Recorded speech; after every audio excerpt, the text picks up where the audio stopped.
The Project Veritas videos that have been making the rounds of late.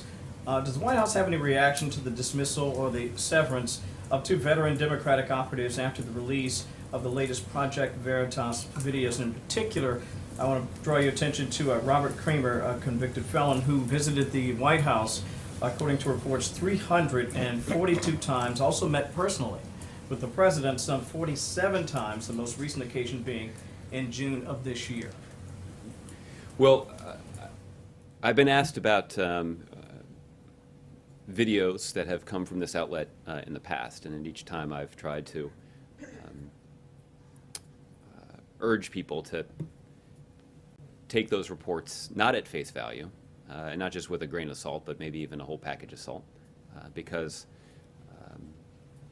despite what the name might suggest,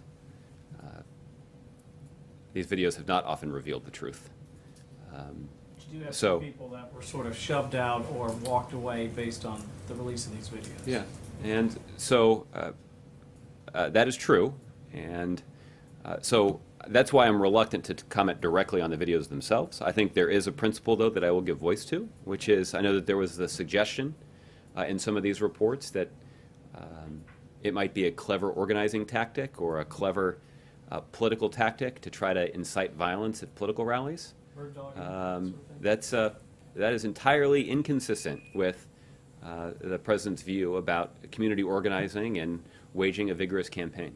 That we should attempt and we should have so much confidence in the power of our persuasion and in our arguments that we shouldn't have to resort to violence, and in fact it is completely inappropriate to resort to violence to advance a political goal. And that certainly is a principle that the president strongly believes in. As far as Kramer is concerned, with all those visits here to the White House in particular, I'm wondering, is that a reflection of the ethical standards of the Obama White House that a guy like that, who, at least according to the videos, admittedly, these videos are in some dispute in some circles, seems to be suggesting voter fraud, a person who is a convicted felon, who is an often frequent visitor here at the White House.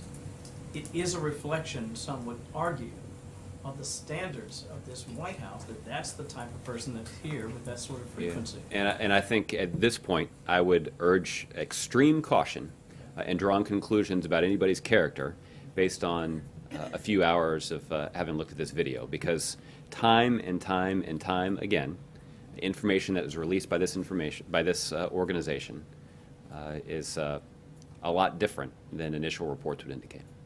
Okay.